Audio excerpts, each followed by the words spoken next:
a lot of the time in League of Legends, players come to me and they've basically made a problem bigger than it actually is. For example, the account we're about to review today is a Gold 4 player who's played around 100 games or so, has a 54% win rate. And the biggest problem they came to me with was when they play Garen, they can't win certain games because they don't know whether to split push or group. And I went, well, you've got a 78% win rate on Garen. I guess, what are you kind of expecting here? And he kind of made two problems bigger than what they needed to be. One was not knowing what to do when in reality he's probably doing the right thing. So his problem was whether I split push or whether I group, because Garen, as you know, is a great split pusher, not so good team fighter. And I was like, well, I think you're already doing it right because you've got a 78% win rate. I think you're just overthinking the problem, and maybe your recent games, you lost a couple and you thought, oh shit, I didn't know what to do here. I felt lost. And in reality, you just can't win every game. And then the other one was, well, players rage. And I went, well, that's a problem that everyone deals with. So there's not many solutions other than just muting chat and trying to reduce how much it affects you. Anyway, in today's profile review, we're going to be talking with a Gold 4 player on the biggest things that are holding them back currently. They're a player that's just returned to League of Legends after 2 years, and I hope you enjoy the review. Now, before we get into that, if you're interested in getting your own game reviewed, please check out the links in the description below. Let's get into the video. And you've only kind of played 100 or so games this season. Are you playing on another account? Are you playing normals, or is this kind of how many games you can kind of play realistically? No, I started the season really late. I quit League, and I keep quitting League. Yeah. Like, I didn't play at all in, like, the season in 2020 and 2021. I barely played. Like, I think it's, like, maybe 12 games in one of those seasons. Mm-hmm. Like, I tried to quit. I really did. But, you know, I saw some videos recently. It's like, maybe I'll get back into it. Just keep coming back. So right now we're looking at, like, my getting back into it amount since, I think a month ago is when I started again. Okay, so that's pretty good. How long were you on break for? 2 years. Oh, wow. Okay, so this is really good. Excellent. Okay, so you're already at a 54% win rate and you're kind of still just getting back into the groove of it. That's really good. Yeah, it's just frustrating when, like, so I started out, like, my promos 8-0. Oh, wow. Yeah. And then not promos, provisionals. Yeah. Whatever. Yeah. Placements, and whatever then, they're called. There we go. And then I went on I think like a 14 game losing streak right after that, with like just feeders and feeders and feeders and feeders, and it was just but, like, I was doing really well until all of a sudden I was getting the worst games ever. Yeah. But I've been, you know, I'm not toxic ever in League. Like, I'll get frustrated if I'm getting toxic. I need to just do the whole /mute all thing. Yeah. But I feel like a lot of the times if you ignore your team, they're starting to start flaming you also. I've been having that issue sometimes. Like, if I just try to just completely ignore what they're doing and just play the game like I know I need to play it, I'll just get completely, like, I don't know, like there was this one game where the ADC's champ got banned by one of our teammates, so they didn't leash for him. So then he took their farm, and then he started inting everywhere, taking everyone's farm, and it just became this whole thing. It's like a completely unwinnable situation, and I've had multiple games like that. So, yeah. But I know that's not something I can control, so I didn't really worry about it. But well, it's also nothing to do with you. It's not like you muted them and they started doing that. That doesn't sound like that is related at all. I think muting is a really good strategy and it will never really backfire. I think what you need to do when you do mute, though, is you stop listening to their communication, like they're typing, but you still think about, okay, how can we win the game together? Because as you said earlier, you can't 1v9 in League anymore. It's very team orientated. Like, every objective, every win condition in League is almost, you need to team fight at one point or another. Sometimes you're going to be able to do, hull breaker split push games, but in Or the reality, Cassidy insanity. yeah, exactly. But in reality, it's almost always going to be won through the better team and who plays together better. Even if you disagree with them, disagreeing and committing is something that's really important to learn in League. Of like, maybe this guy is toxic as fuck, but if he's playing okay, maybe listen to his calls or like group when everyone else is grouping because that's the way to win the game, if that makes sense. Yeah. But I play mute in system settings, so I've literally muted chat in my system settings so I don't have to type anything. And I've been doing that for 2 years and I've never noticed an issue with it. And I recommend everyone I coach to do that if they do feel like the fact that you're even talking about that makes me think that you just need to do it in system settings, because no one is ever going to say anything useful in chat that they can't communicate through pings or through their Then they'll actions. spam pings. So I guess I was more talking about the muting pings. Oh, got it. Well, yeah, and then you Yeah. just mute their pings if they do that for sure. But that's an issue everyone's dealing with, and so it's one that as long as you have a solution where you just mute the pings, you've just got to live with that, because like at the end of the day it's a 50-50 chance almost of the enemy team getting that person who's going to do that. So it's probably not one of the biggest reasons that you can't climb. It's just something that everyone has to deal with, but it is frustrating, and I understand why you brought it up. Everyone brings it up. Which is funny, because then it's like, well, it's a problem for everyone, which sucks. It's something almost the game needs to fix itself rather than us as individuals. So as long as we can minimize it as much as possible, which it sounds like you're doing, you'll be fine with that. Yeah. Cool. Okay, so looking at your top lane, I mean, I think you should be really happy with coming back in a league already gold for with a 54% win rate. What are you feeling like your issues are as top lane? Like, you're saying you feel like you don't have enough impact? Is that... Yeah. So like if I take Ignite, which I almost always do with Garen because he's just got so much kill threat, I feel like I can usually stomp my lane. Yeah. But and I know that it's in this elo, it's generally better to take Ignite because it's again, like, it's better to just stomp your lane and just take that pressure and put it everywhere, right? Yeah. But with teleport, it feels like I can do that better. Like, for instance, like with Mundo, or Malphite especially, because he can just completely destroy something happening in bot lane, if he gets the opportunity. Yeah. But a lot of the times what's happening is anytime I try to put pressure anywhere, the top lane just gets rolled over while I'm not there, and no one ever rotates. Yeah. Ever. And it's just like... And same thing even if I'm playing mid, and I rotate, it's just like the jungler just fucking off doing something, and just... it's insane. So I'm trying to figure out a way to balance that. Yeah. Let's isolate the lanes, because we're going to get confused otherwise, because top and mid roaming is different. No, it's fine. Because firstly, look at your win rate on Garen. You're at 78%. What are you wanting? Like, it's solo queue, right? Like, a 78% win rate over 9 games is very good. Same on your Malphite. Well, so Malphite is mid and top. I play both. Oh, okay, got it. Okay, so let's keep on the Garen then. But what kind of win rate are you expecting? Like, no, I'm not. I guess it's complicated. I'm not so much worried about the wins. I'm trying to figure out how to turn losses that could have been wins into wins. Got it. Okay, as long as you understand every game isn't winnable, because it sounds like... Okay, good. Because it's like... Right now, I think the biggest thing that's holding you back is just your volume of games. Like, I think if you keep grinding, you're going to climb to plat without any issues, and then when you get to plat to diamond is where you're probably going to start seeing issues start coming up. But I think talking to the point that you want to talk about, the impact stuff, basically Garen has a certain role as a top laner where, you can easily establish a lead. I'm just looking at your match history here. You can easily establish a lead, and then you basically just have to...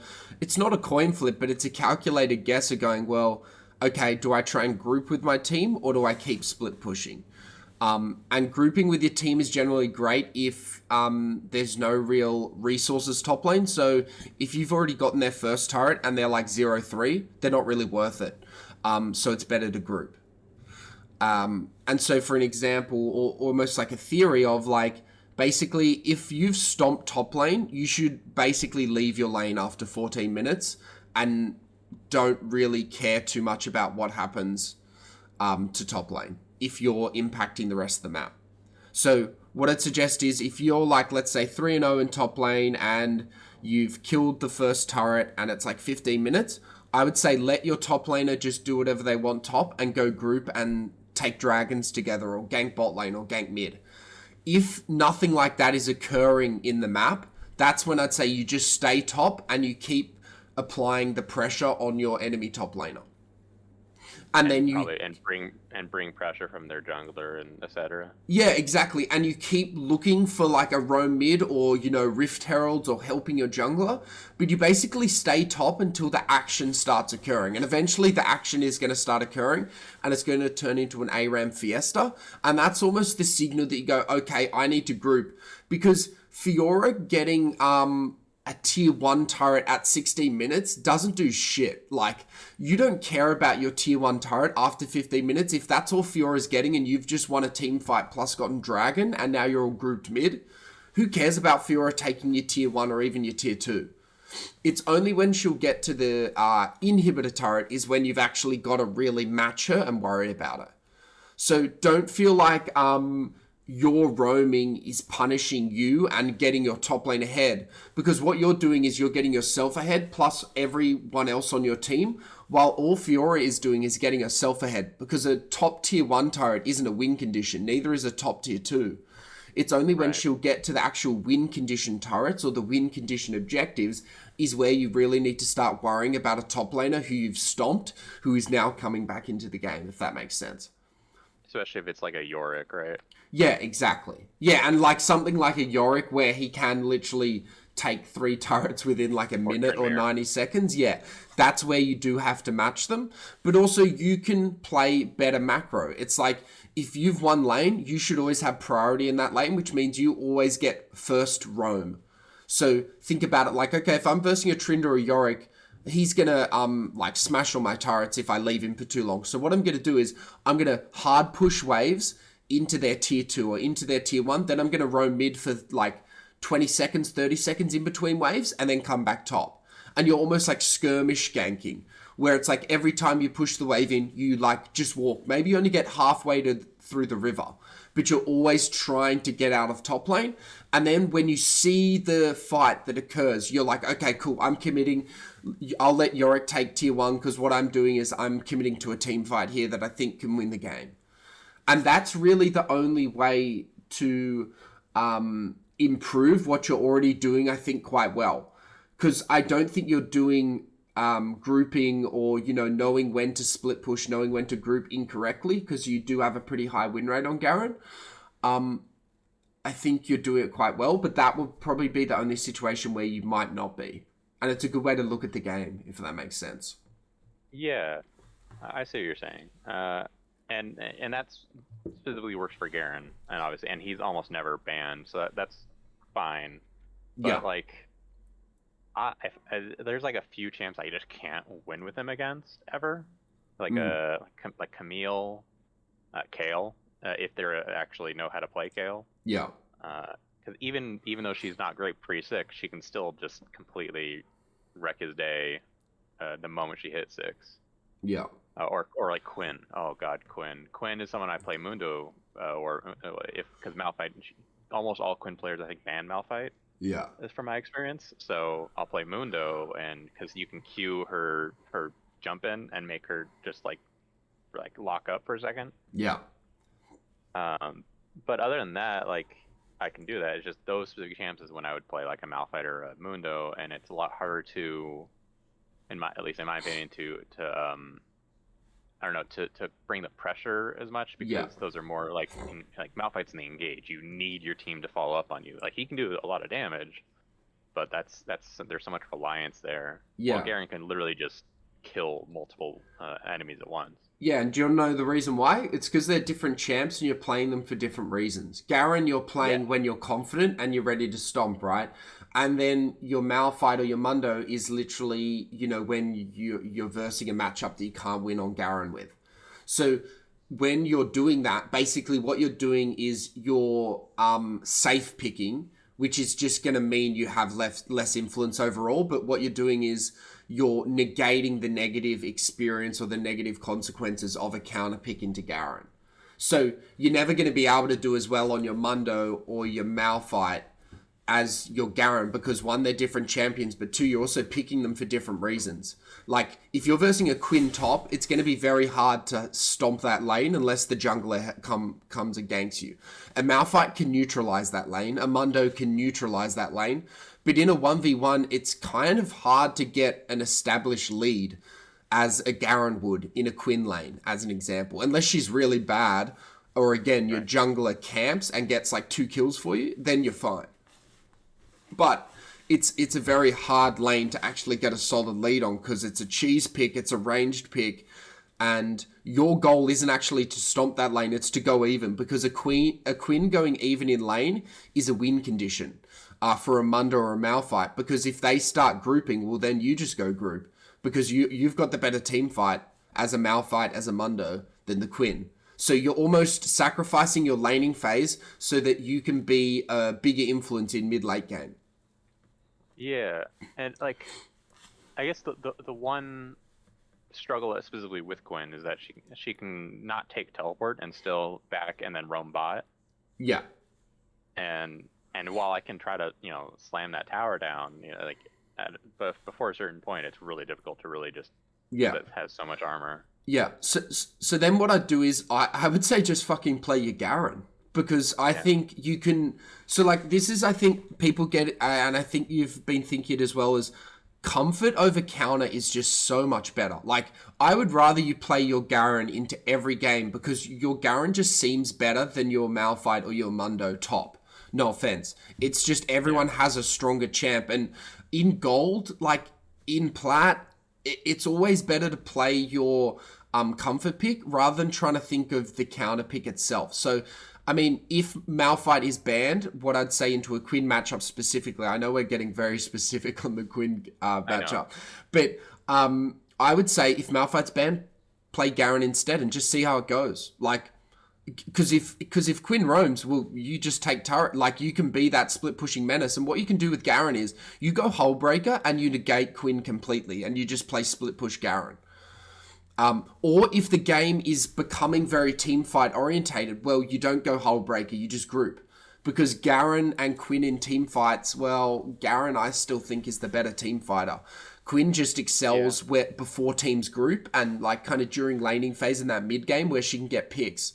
But again, you just read the room and you go, okay, am I playing Hullbreaker Garen this game to keep Quinn in top lane or make someone answer my split push? Or am I playing like grouping Garen where I'm going to go kind of even in lane because Quinn's technically a counter matchup and then I'm just going to group. Okay. So that's what I'd more recommend. So really I just need to kind of just just make the decision to just play Garen even when I don't feel comfortable with the matchup. Yeah. Because I'm comfortable playing Garen because he's pretty brainless. Yeah. I can turn my brain off half the time. Yeah. Yeah, and you also got to learn that sometimes the win condition isn't stomping lane, it's negating a lane. So like, for example, Quinn, if you can go even in the first 15 minutes, or if she's getting kills but you're getting platings, that's a definition of even. That is actually a really good thing for you, because it's very hard to actually go ahead on against Quinn. Again, unless she's bad or she's like doing the bow strategy where she just fucking dies on repeat. Makes yourself worth negative gold. Yeah, exactly. That's how the lane is played. Yeah. All right. And so like that makes sense. So I guess the only other question I have would be like, because those mid games, like I try to stick with Malzahar. Like my win rate kind of fell to 52%. It was a lot higher before. Yeah. Because I had a series of bad games with him, but I'm pretty confident with Malzahar, and he can do incredible amounts of damage even to tanks, which is helpful. Yep. But I think I'm trying to figure out what's my secondary, I guess. Like Kassadin, I used to be really good at Kassadin, but there's so many AD mid champs these days that it's just really hard to pick him unless I'm last picking, Yep. you know? So like I can't rely on that.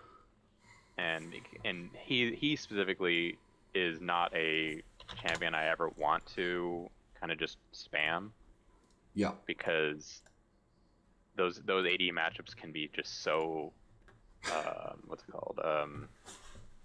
Not obnoxious, but like overwhelming. Yeah. Have you ever played Garen mid? This is a legit question because it is legit Recently. in the meta at the moment. Is it? Well, How? so I'm looking here, right? This is very low pick rate, but basically Garen is like, I don't know if you've watched any pro play, but Garen is kind of a similar role as like a Cassante mid, where it's like almost to deny the mid laner. And just I don't even understand Cassandre. I'm gonna be honest. Like he's new. I don't understand if he's a tank or a bruiser or like. Yeah. I played against him like twice so far, and I beat him as Garen with a perfect game. But I don't know if he was playing well or if I was just counterplaying him. You know. Yeah, I think Garen counters him because Cassandre has a lot of like micro abilities, kind of like a Yone or a Yasuo, so the silence really fucks him up. Gotcha.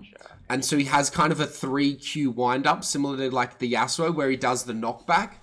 Like Yasuo's is a knock up. Yeah, exactly. Except like the first two are kind of piss weak, like a Yasuo's Q or a Yone's Q. And then the third one is where it adds like a CC element, whereas Aatrox can technically CC you on all three of them. Yeah, so it's... Yeah? Sorry, kind of jumping back a second. Should I just always take Ignite then, since I'm just trying to focus on winning the lane and pushing? So just stop taking teleport until higher Evilo? Yeah, the only time I'd take TP is if like you've now learned, like you've played against like let's say Quinn 3 or 4 times and you've gone Ignite and it hasn't worked. I'd then say go teleport, because with the new teleport changes at 10 minutes you can actually teleport to minions now, so you could start counteracting the Quinn roam with your TP. So you could run to lane and then oh shit, Quinn's going bot lane. You could potentially TP there in time, or make the choice of going, no, I'm not going to TP, I'm going to keep pushing top. But the TP will give you that more macro pressure option, which is important against like a Quinn matchup. But also try Ignite first, see how it goes, because I think a good Garen, and you're looking like a good Garen, can technically beat Quinn in lane just by doing some smart shit like staying in bushes and trying to pick her out as she comes into lane. Kind of like the Fiora strat where you keep going into bush to drop the passive. Yeah, exactly. That kind of thing. Because you're a smart Garen, and as you said, like Garen feels brain dead to you, which is a good thing because it means you can start thinking like more like higher IQ, big brain shit, where you're outside of the box thinking, okay, I'm in against this Quinn. She's just recalled. Okay, I've got 30 seconds. What am I going to do? Like maybe I'll fake a recall and actually sit in the brush, wait for her to cue this wave, and then I go in for an all-in trade with my Stride Breaker and Ignite, and I'm going to one-shot her, as an example. That's another good question. Stride Breaker or Trinity Force? I'm seeing a lot of like high elo players take Trinity Force, but in my elo, it's almost always Stride Breaker. Yeah, I think they serve two different roles. I think Triforce is very strong at the moment. That's why a lot of players are picking it. And then Stride Breaker is really good for champions you need to get sticky on. So like a Quinn, as an example, could be a good one where you need that little extra slow to stay on them. Whereas let's say you're versing a Yorick, well, Triforce might be better because you just run him down and he can't really escape you. Whereas a Quinn could technically escape you. So on more like maneuverable champs, Trinity Force would be better? Saying? Or no? No, the opposite. Not maneuverable. Yeah. The non-maneuverable. Sorry, the high mobility is where you need Stride Breaker, right? Because it adds an extra element of CC. And Garen doesn't have any CC besides his silence. So that's why Stride Breaker is so good on Garen. But yeah, the Triforce is where you know you're going to be fighting the guy. So like, let's say it's like a Mundo or something. You know he's just going to run into you. Well, then you go, okay, I'm going to play Triforce into this. Okay. Because I know we're going to fight. Like, I'm not chasing. I know the fight is going to basically come to me. That's where Triforce is really good. Gotcha. So I guess the only other things would be like actual in-game decision making, but that's obviously the the live coaching stuff. Yeah, yeah, exactly. Yeah, we should we got to wrap this call up as well because I've got Yeah, another call soon. for sure, for sure. But yeah, are you interested in getting some live game coaching, or what are you thinking after Potentially, this call? potentially within the next like couple of months, like maybe when the reset happens. Yeah, I'm in between jobs right now, but yeah, I start a new one in August, so no, for sure. maybe then. I also think you've got a lot of natural climbing to go first. Like I call it natural. I think everyone kind of has a natural skill ceiling where they can get to, without much I think outside help. And I think I you're think not there yet. I think I probably peak in mid to high plat right now, like in terms of like where I'm comfortable playing. Yeah, And then just from there, it was when I would need to figure out better like macro decisions. yeah, yeah. And I think your best friend now is volume of games. Obviously, with your carpal tunnel and shit, that's an issue. But volume of games coming back into the game after 2 years is going to be your best friend. And just picking Malphite into semi-uncomfortable matchups and just seeing what happens. Same with Okay. Kale. I think you've also got to kind of go that cheesy strat against Quinn of where like, okay, I know Kale's recalling now. I'm going to try and do something cheesy here because I need to. Otherwise, she's just going to outscale me. For sure, because she gets oppressive. Yeah. I also think Triforce could be interesting into Kale, and I'd like to see you almost try that if you're feeling comfortable with it. Because I feel like it'll allow you to scale a bit better than Stridebreaker and maybe out damage her even maybe up to like level 16 or so. Yeah. Okay. Well, thank you. No worries. Yeah, stay in touch and yeah, let me know how you go. Keep me up to date with your climbing and how Garen goes. And yeah, we'll talk soon. For sure. I appreciate everything. All good. See you later.